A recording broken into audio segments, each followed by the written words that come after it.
So posters are kind of their own unique thing in design, and you have to think about them differently than perhaps you thought about your logo assignment.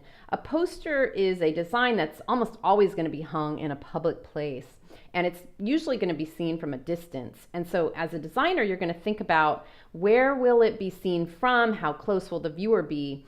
You also always have this kind of visual hierarchy that you consider with poster design. And so you have to think about how you're going to organize the information so that it's easy to see, interesting, and capturing that attention. Because you really have to catch viewers' attention long enough to communicate the message. And so therefore you have to make this kind of quick emotional connection usually. And you as a designer have to understand that message. So this week we are looking at designing a poster to promote and think about and advertise and get people excited about a specific design movement. And I've given you a choice. You can either choose Art Nouveau, Constructivism, Dada, or Psychedelic. So look at last week's lectures if you want to kind of think about those a little bit more and really research them and think about that. I know you're working on your design history essay, or you turned it in already, but you've thought about it. So you want to pick a movement that you really understand, that you've looked at significantly, and that you are excited about designing for. And then lastly, we talked about resolution. You need to have a poster that's a decent resolution when you print it. Now, for example, you might be working in Illustrator and creating vector graphics like type or illustrations, but then you would be bringing potentially in some imagery like a photograph of some sort. So if you bring a photograph into Illustrator, you have to make sure that that photograph is the right resolution when you bring it in so that it's going to look good printing at whatever size it happens to be in the final poster design. So always thinking and considering resolution. And if you're confused about this, like I said, come to the Friday lab hour and we'll talk about this. Now, for the purposes of the class and the assignment, we're not going to be uploading these huge, giant files. But if you would like to print them, then you can come on Friday and we can experiment with actually printing out your design. But when you upload your final poster design, make sure it's small, web resolution, which is 72. It should be a JPEG file, something that's compressed, because if you do upload some huge file to Canvas, then it's going to be really hard for somebody to download it and see it. So unfortunately, we're going to upload smaller files, but I want you to really understand the importance of the larger resolution as we kind of go into designing things that would be printed. So really good advice if you're working on a design, you're probably working with a client and you need to listen to the client and think about what the client is saying to you and how that can translate into your design. First, you want to get as much information as you can about the client's business or their concept or their idea they're trying to communicate. And the more they see that you know about them, the better chance they're going to trust you and kind of follow your advice and your lead. So you're the expert in design, but they're actually an expert in their industry or their business. And so pay attention to these details. Think about everything you do. What type are you using? The kerning, the leading, the image choice, all this stuff really matters. Nothing should be random, and you should be able to explain every design decision to the client and have a specific reason for doing it. Use a dictionary if you need to really understand the words that you're communicating and putting into the design, or a thesaurus. Simplify if possible. So remember, with design, simple is sometimes better, especially with our logo, but even with our posters. We don't want to be overly chaotic, and we as designers have a lot of different ideas and we get excited and we want to put a lot of stuff in there. So I really recommend that you pull back a little and compare and contrast. So let's look at a few posters. First, we'll start out with this famous Art Nouveau poster. This was one of the first color lithographs, and it was created by Henry Toulouse-Lautrec. This is a designer/artist that we heard about in our previous lecture. And this is kind of where poster design as kind of an art form began in this Art Nouveau movement. So what makes a poster a good design? So this particular poster, why I like it, I think it's really interesting because you have the poster in the background and then you have this couple in the foreground. So it's almost like an image within an image. It's kind of clever. And then if you notice, they're kind of highlighting specific information that they want you to read, and your eye is kind of going to the text that your eye needs to go to. So it stands out, it sets the stage, and the information being conveyed is all very intentional. It gives us kind of a romantic feel and glimpse into the play and includes the viewer and the audience with this kind of fun image inside of an image strategy. These are I'm going to show you 3 designs done for CCAC, and these were posters that were used in a series, and there was no budget for this project, so they had to use black and white, and most of the design is just typography with simple graphics. And it's really kind of experimental type, and it's, you know, something that you can always turn to. So if you don't have a budget for imagery, you know that you can go into Illustrator and create really interesting, captivating designs just using text and graphic and your skills with layout. So here's another one. You can see how they're using this giant graphic in the background. It's kind of adding this sort of, to me, this one feels like there's something about to happen. This shadow, it's kind of making me think. And then the way that they're kind of ghosting the text in here, putting the text in these white blocks and black blocks, kind of alternating between the scale of the text. Some of the text is larger, some of the text is smaller. But by doing that, they make it easy for us to kind of read specific blocks of text and separate out specific blocks of text so that we can kind of see what we need to know in this design. Here's the third one. So then a different strategy, and I love how they're bringing this graphic into the space and then letting it fall out of the space and then come back in over here. And this is also kind of a good technique. So if you have some text and you want to put it over a graphic or even over an image, and you have the ability to kind of cut the image, do that, because you don't want to just place something on top of a graphic because then it will compete. But if you literally cut that graphic, the audience probably won't even notice it. And in their mind, the graphic continues, but they're able to read the text really easily. Another good strategy is, see how this is black here, and then as they put the text onto the black graphic, they change it so that it's white. That really increases the legibility and makes this text stand out. And the audience, once again, you don't really even think about it. It just, you can see it, you can read it. Now, if that text was black, obviously it was going to completely disappear as it covered the graphic. So think about these strategies. You need to keep that text readable usually if it's on your poster design and legible, and also make it so that it's easy for the audience to quickly see it. This is another design. This is really reminding me, it might have even been done by him, but I'm not sure. It's reminding me of an designer we're going to look at in a couple of weeks named David Carson. And he was kind of a really big designer in a movement we're going to talk about in a few weeks called typographic deconstruction. And he was really innovative with his use of type, and he would do really interesting things that just were never done before. And I love this design because of the texture of the type. And then if you notice, there's so much other text that's being included here, but really seamlessly included. And so the strategy is there's this one word that's very kind of texture orientated. It's going off the space, but you can read it, John Coltrane, reading it pretty easily. And then this other text is kind of surrounding it, but then there's a little bit of color there, and the placement, the other text is kind of lining up more like it's on a grid, but not too precisely. So this is just a beautiful design. Great energy. This is another this is done by a student, another typographic design, and thinking about these ins here. So this was kind of clever strategy to pull the line of the in up. So it gave it kind of a graph to kind of lay this text out on. And that's really nice because that way the text feels really unified with that word. This was a series of these really bright, colorful posters that were used as wallpaper on a mall that was being built, or it was still under construction. And they needed something on the wall, so they put these big, bright posters up there. And they're kind of surreal. So we talked about surrealism a little bit, and we thought about surrealism as we wrote our essay this week. And this kind of reminds me of that, these kind of clocks inside the eyes. So, but they're bright, they're bold, and this would be considered a chaotic color scheme, obviously. There's like really no rhyme or reason to the colors being applied, but they're bright, bold, making us look, making us think. And then there is some visual continuity going on here because these are all kind of old film actors. and they're all kind of composed in the same way. So there's like a grid-like pattern sort of emerging. And then the clocks are also kind of these unified graphics going from one image to the other. So even though they're kind of chaotic, they're interesting compositions.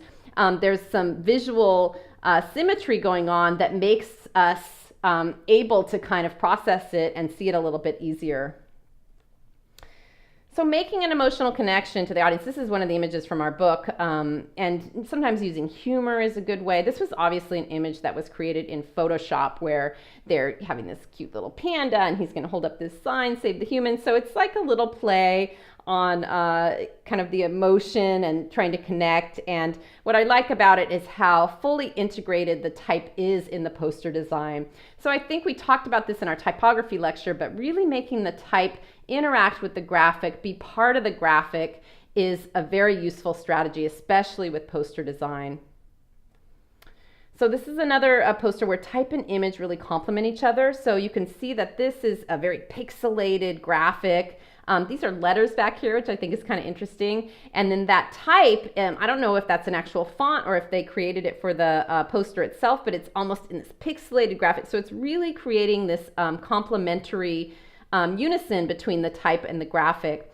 And you really see this visual hierarchy where you're seeing the graphic first and then you're reading the words, which is kind of the ideal situation. This was a design done by Pentagram, the design from Pentagram, and it was a design lecture about design in Iowa. And so they were trying to combine these two things, kind of the icon of Iowa, which is corn, and then the icon of Manhattan. So it's pretty clever the way they laid it out. And then you can see their type and how they're strategizing the type is to keep it pretty simple, to kind of balance out the white space in the design. This was exactly what it sounds like. It was Freak, and it was this one-man performance, and these visual elements are really communicating this angst-ridden journey. So there's a very bright color palette, vibrating pattern, and this cartoon typography that makes us kind of really feel this energy and maybe this kind of incredible, chaotic buzz that we're going to feel by going to this performance. So I don't really love this poster, but it's kind of a good example of trying to communicate something like jazz in a design. So the idea behind this design was to communicate the feeling of jazz music, which is very improvisational. There's kind of a specific energy with it. It goes in lots of different directions. It doesn't always follow a course. So they were trying to do that with this design. And I think that was very successful, even though I don't love the design. So this was probably done by putting an illustration, actually a photograph in Illustrator. So this is kind of a clever technique you can do. You can take a photograph of something. So this would be a photograph of a man playing the piano or a particular musician. This is for a musical event. So it's a musician playing a piano. And then they took this photograph that was probably maybe originally a color photo that they desaturated and they put into Illustrator. And then you can actually turn photographs in Illustrator into vectors. So I know we've been doing that with our scans. When we scanned our logo, we vectorized it and then we could colorize it. So we kind of sketched it out, then vectorized it, then colorized it. If you do this with a photograph where you take it in to Illustrator as a photo, then you apply that filter effect where you're going to vectorize it and turn it into an illustration. Then you can kind of break it up and it becomes really illustrative, and it can be a beautiful strategy for bringing that image in, but making it feel very illustrative. And so they just did a good job with that. So we can experiment with that in the Friday lab if you want. Just another great design. And all these are, you can see the last few slides I've shown are all kind of musically inclined. They're trying to communicate the feel of the music. And there's so many great designs with jazz events that I think it's, it's fun to kind of look at them. And this was another one kind of trying to feel that energy, that vibrating energy of maybe the jazz event that this was trying to advertise. This is just beautiful. It kind of reminds me of that first album cover we saw. And this is, done by using a black and white photo. They took into Photoshop, they colorized it, and then they're putting in these kind of illustrative graphics to keep that energy going. And then just beautifully kind of matching the color of the text with the graphics and the color that's already in the photo. Notice the fonts here too. As we kind of go through some of these poster designs, I want you to think about why they chose specific fonts. What do the fonts do? What do they communicate? How do they match the energy, the vibe, or the message that's trying to be communicated? Okay, so I think I showed you some of these in the typography lecture, but this is just a great example of type and image, really thinking about type as image, and then strategizing. If you have a lot of type that you have to include in a design, you have to have a strategy for how to put it in there, but still organize it in a way so that it's going to be legible and people are going to be able to kind of process it and read it. This is another example. I really like how they curved it here. They kind of made it feel very much like it has motion, that it has this energy that's also tied to the graphic. And so this is also for music, and you can almost feel that motion, that music that's occurring. I love this design because it's so, it's so clear, and I like the illustration. It's really edgy and interesting. And then there's all this text on the walls, but the text is actually something that you could read, and it's just a great poster. It catches your eye. The information is there that you can read. And it's just kind of this sort of seductive illustration. I always love illustration in poster design. I think it kind of can really capture the attention of the audience quickly. And here's another fun illustration. We're going to look at illustration for a little bit in poster design. So, composition is important here because you're getting kind of this interaction between these two great characters. And then look at this font up here. This is really awesome, and it's really kind of tied into the graphic and the energy that's occurring in the graphic. And then obviously there's some other text. So then they have this very grid-based paragraph that they're kind of balancing out the space with, and then additional text kind of on the bottom here. Now, not all of this text would necessarily be read, but it's something that probably the designer had to put in the design. So if you have specific text that you have to put in the design, then that visual hierarchy comes into play where you're thinking about, what do they definitely have to read? Like, the design would not work if they didn't read certain elements, but then what's there for them if they want to get close to the design and look and kind of think about the design? So some elements can be geared towards that purpose, that if someone is interested, they get close and really read the details. But the text that captivates them and captures their attention is what is going to be the priority on the visual hierarchy.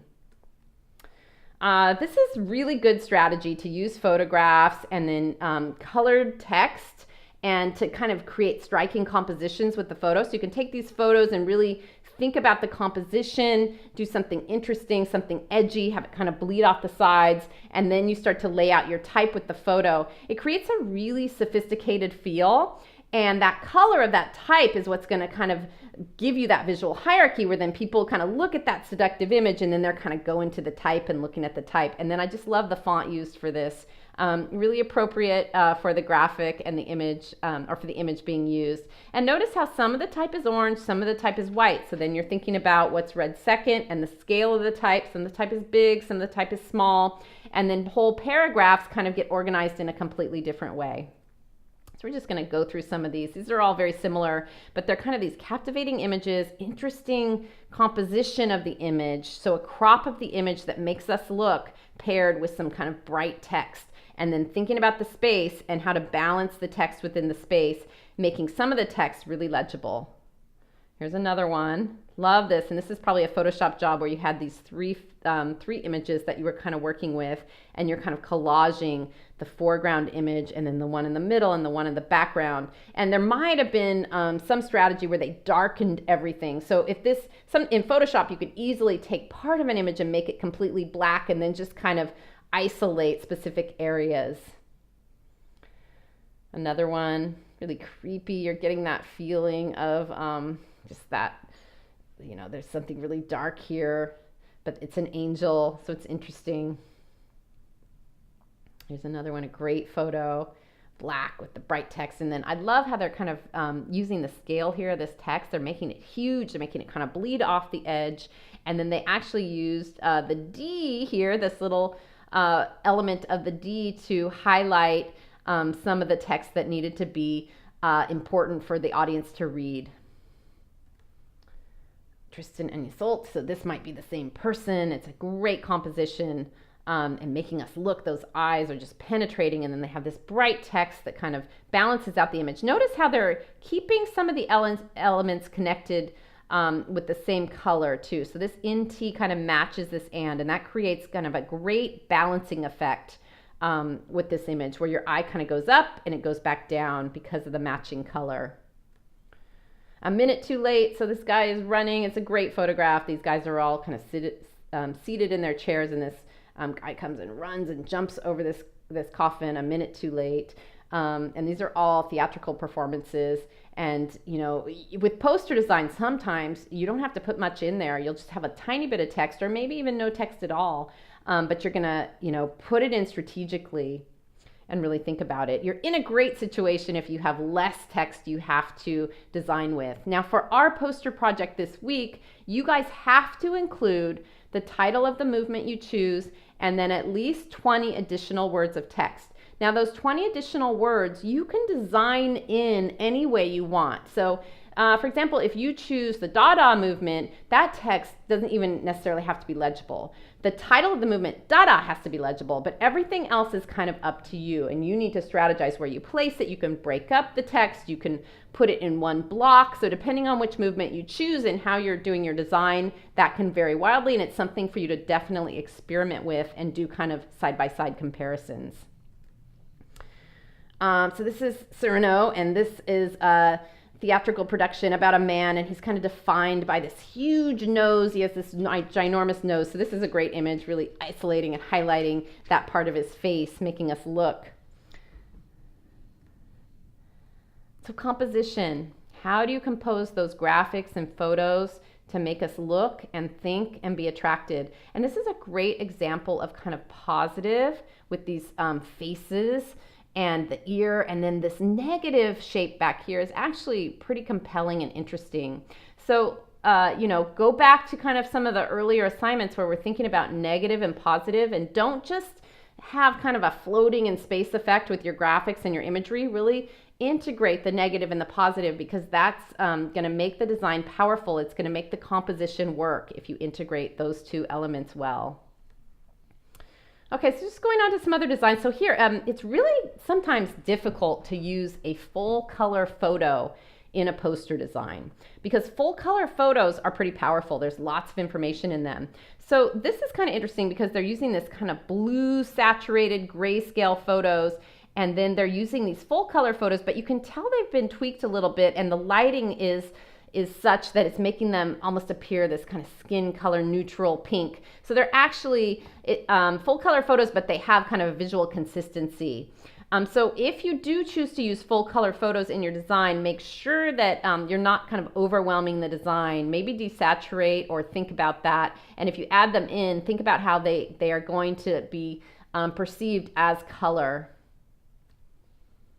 Okay, obviously a Photoshop job. This is, you know, this image is pretty compelling. We have the bars, we have the face, everything's been kind of separated and divided and reconnected. There's some transparency going on, and then the text is very centered.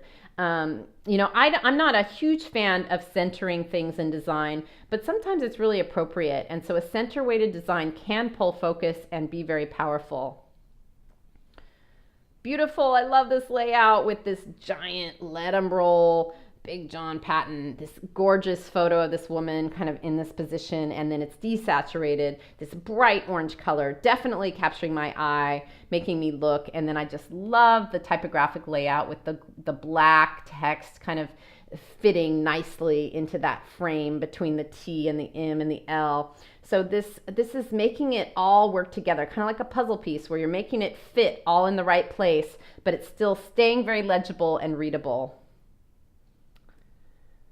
Singing in the Rain. So notice the color scheme here. This is complementary with this kind of rich blue that's kind of sinking into the space, really kind of creating the depth of this photo. And then you have the bright orange, which is popping out at us.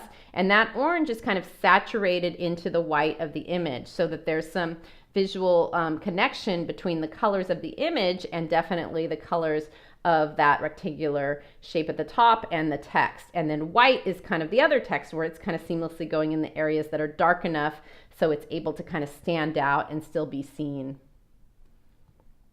Another one, now look at the red there and how they're putting that red in the text. And another one with that kind of puzzle piece effect where you're putting all the text together, you're making it work, you're prioritizing what needs to be seen first, second, and third. That image is grabbing our attention. This is probably a pretty complicated Photoshop job where they're kind of taking everything, they're kind of changing the orientation, they're adding in the text, and they probably did some cleanup of these images and maybe some recolorization depending on what they were given from the photographer.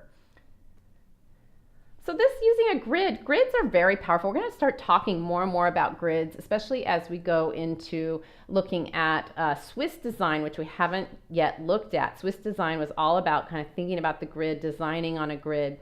And this is pretty captivating because it's all these interesting, stills from movies, and they're all just these incredible moments from movies, and they're, it's placed in this very geometric, mathematically defined structure that allows us to kind of make it all connect. And so that's what grids are good at. They lay things out precisely, they make everything connect, and they organize for us so that it's not overwhelming for us to see things.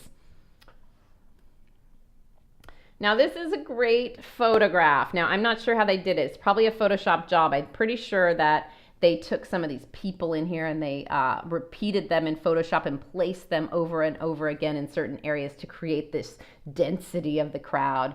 And this is for a beer ad, and it's Heineken, but what's kind of super clever about it is it's actually taking on the shape of the beer bottle, at least kind of metaphorically here. So it's kind of alluding to that beer bottle, and it's just a perfect poster design because the image is so compelling, and then kind of getting that idea of the beer, and they even have kind of the foam up here, the froth.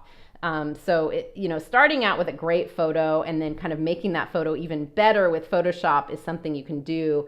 And they probably darken the edges here to create the effect of the bottle in a software like Photoshop.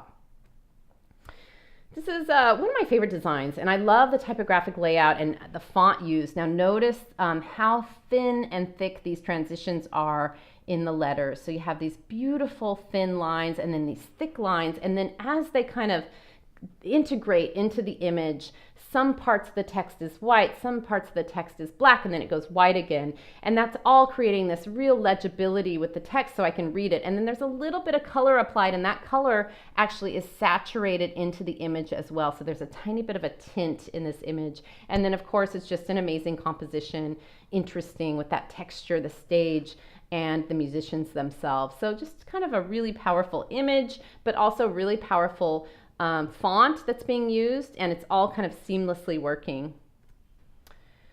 So this is J.J. Johnson, and of course the two J's, really clever how they're kind of placing these J's on top of each other. This is kind of really reminding me of Swiss design with these kind of captivating arrangements of the image and the text, and everything's kind of precisely laid out and kind of aligned. So sometimes you can find an amazing font that just works. So I think this was a great strategy to use this, these little graphical elements. I don't know if they masked the font and or this was an actual font, but it works for this image. It kind of gives us this energy, and this is just such a simple graphic, but that font really makes us look and think. And then they're kind of balancing it out up here. And notice the colors, kind of the symmetry of the colors, all kind of complementing each other, not too crazy. It's a kind of a simple color scheme. Almost feels a little bit organic to me.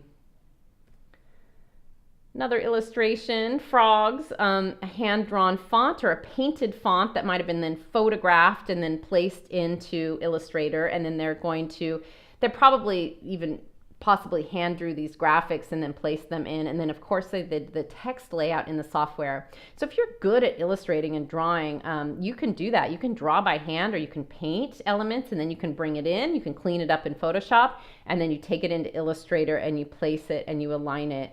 So that can be really great strategy. Thelonious Monk, love the complementary color scheme with the black really working.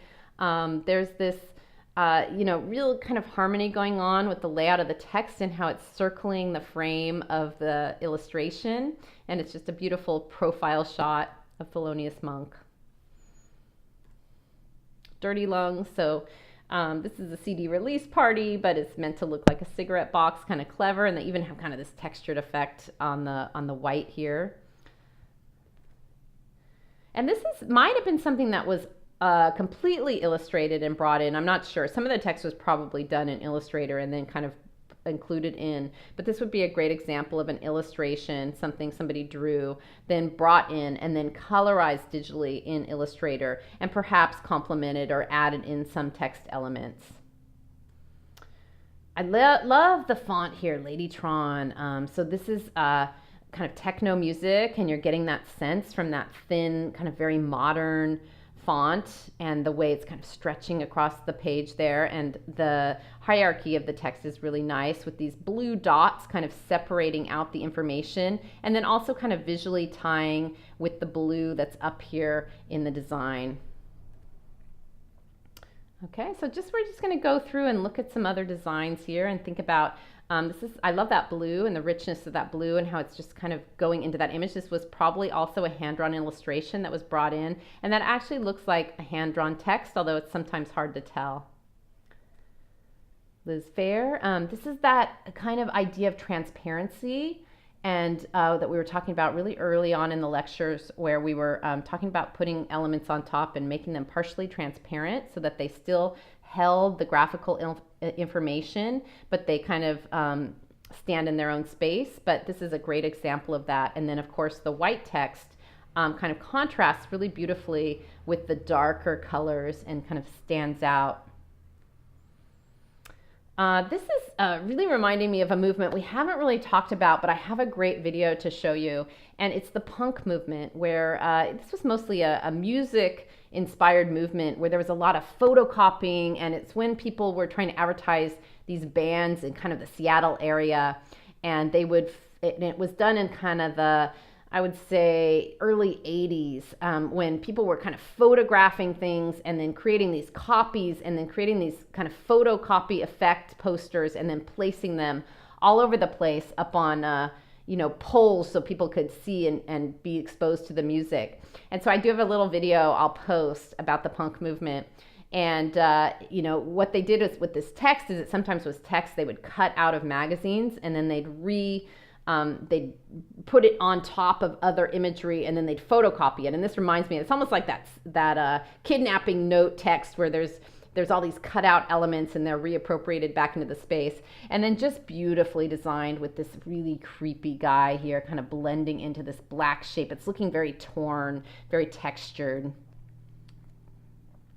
After school, so this is kind of two sides of the same boy, I guess, and what we get with a child after school. I didn't see this, but I thought the design was appropriate and really made me look and be intrigued. Okay, another great design. Love that rich red, and the typographic layout's just amazing here with this red text and how it's kind of blending in with the black a little bit. So it's not like overpowering. It's kind of connecting visually with the red saturated image up here. But another kind of one of those puzzle piece things where they're fitting it in, they're making it all seamlessly kind of fit together and really thinking about the edges and how things fit and keeping it so that what you want to read first stays readable, but then other elements have kind of their own space and you can see them. Okay, love this image, and then just center weighting the text sometimes works, not always, but this is a good example of having it work, and I love the texture on the edges here, kind of really nicely done. Blind side, beautiful. Look at the colors.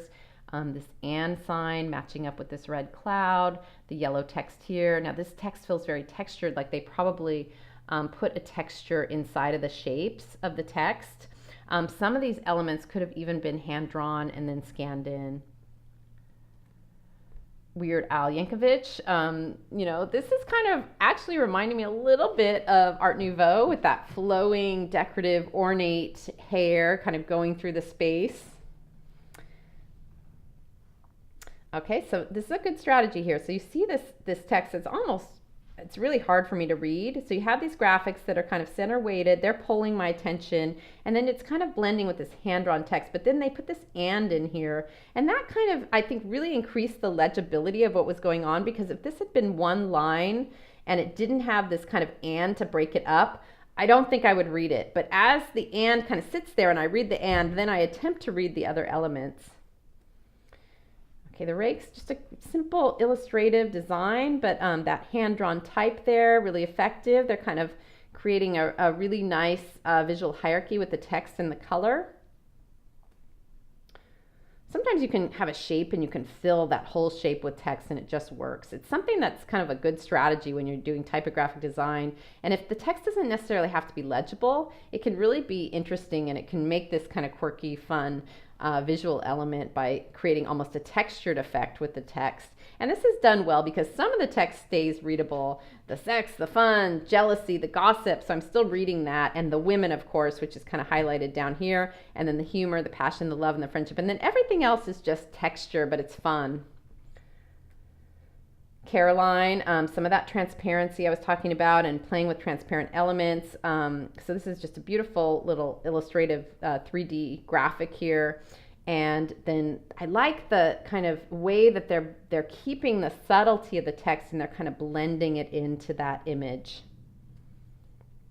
Dungeon Masters. So if you can't find a place for the text, or if it's, you know, it's really hard for you to put it into the illustration or the visual, then find a place with a square or rectangular shape that you can place in and then kind of isolate that text so that it, you know, so that it has a place and then it stays legible. Now we're just going to look at a few more images. This is Herbert Matter, and he was just an amazing graphic designer slash typographer. So he did these really interesting things with scale and with layout, where he would distort and make things larger and then lay out this text and differences in size to create these strange moods. And he really had a deep understanding of scale and how it gave a designer an edge in kind of creating this spatial depth. And so he's a really interesting designer to look at. He died in the early 80s, I think. And then Paula Scher, in her Swatch ad, kind of, this was a homage to Herbert Matter and his design aesthetic. This was a poster for Thinking Creatively, and the reason I put it in here is because it's really referencing the Dada movement. So as we kind of start to think about these movements, you can start to see design elements that were brought in, and they're kind of mimicking the style a little bit. And this was a game called, I can't remember what, I think it's Exquisite Corpse, where you take a piece of paper and you fold it over and you draw something like a head, and then you give the paper to somebody else and they draw something else, like the arms or the body, and then a third person might draw another element, and then when you unfold it, you get this really interesting illustration where everybody drew something differently. And so that was a game that these Dada artists would play, and so this is kind of thinking about that and referencing it in a poster design. And it's a design on Thinking Creatively, so it's very appropriate. And they're trying to show that imaginative things can happen when we collaborate. And this is a design that I really think references surrealism, which is, you know, an important movement. It's an important art movement, but it's using that, you know, obviously Photoshop to collage these two things together in a very kind of interesting but somewhat disturbing way. This is another example of kind of surrealism sort of happening here, where there's this really interesting composition, this eye, and it's kind of awkward and interesting. It makes us look. And this is a good example of, you know, I think this really references Art Nouveau to some extent with this flowing decorative lines. And it also is sort of representing or referencing psychedelic movement. But those two movements were kind of visually connected in a lot of ways. But so you can kind of see that style with the flowing organic forms. Another example of that, these kind of organic shapes kind of flowing throughout the space, hand-drawn text, very decorative, very ornate. This was the Absolute Vodka campaign, and they were really kind of referencing, it was kind of a play on constructivism, where they wanted to create this idea of almost a political mood, a political poster, a constructivism design, but they were advertising vodka. But it's an interesting kind of compelling design strategy, and it definitely makes you look. But that's you know, where they got their inspiration is that movement. And here's another one. Now, this is an example of horrible design. So I wanted to show you a few images just to kind of show you what bad design was. So, not everything in here is horrible, but you see this a lot with new designers. They want to sometimes put everything in, and in doing that, you kind of just make something chaotic or messy. I always have an issue when something feels like it's floating in the space and not integrating with the space. Lots of colors that don't make sense. Remember, I talked about using color photos in poster design, and this is kind of what can happen. The color photos can kind of dominate and seem chaotic. And then just centered layout that's not making me want to look at any of these text blocks necessarily. This is another example of just center weighted design that's not super effective here. And I actually like some of these visual elements. I like these little guys up here, these little kind of creepy, weird guys. But I think, and this one's actually better than the one I just showed you because they're using just two colors and it's somewhat seamless in terms of the chaotic effect. So they're kind of creating this chaotic effect, but then it's just too much. So I would pull back. I would still keep some of these elements in here, but I would redesign and re-strategize about the placement. And I think really just simplifying and thinking about where you're placing things is really to your advantage, and then comparing and contrasting as you simplify. So these are just some past student works. This was a design based on the Dada movement. It's communicating that visual style and thinking about Dada. And this is a student design for the poster project that you're currently working on this week. Here's another one. So as you kind of think, your job is to think about the movement that you've chosen out of the four movements: Art Nouveau, Constructivism, Dada, and Psychedelic, to choose one of those movements, and then you're going to create a poster about that specific movement. Remembering that you have to include the name of the movement in here, and then also 20 words of text in addition. Okay, so here's a great design for the psychedelic movement, and I think they did a beautiful job with these organic, flowing, bright, chaotic shapes. Here's another one. So these are just kind of student examples of the project you're working on. Here's another one. Beautiful psychedelic designs. Here's Constructivism. So this one, think about the Absolute Vodka campaign, look at the movement and the visual styles, and you're trying to really communicate that visual style through your design, but also communicate certain elements of the movement. Here's Art Nouveau. And the text you choose to include with the 20 words is totally up to you. So just whatever you think best communicates the movement is what I would choose. And here's another one for Art Nouveau. So have fun with this. You're going to work in 3 weeks on this project. First, you're going to sketch, then you're going to do roughs, and then you're going to do the final poster design. So you'll have a couple of weeks to kind of work on it, think about it, spend time, do different variations, compare and contrast. Don't just, do one design and commit. Design is about problem solving and finding multiple solutions to the problem. So good luck. Really excited to see your work this week. And let me know if you have any questions. And remember, I'm there Friday morning, or I can make myself available to you at other times during the week if Friday is really hard for you.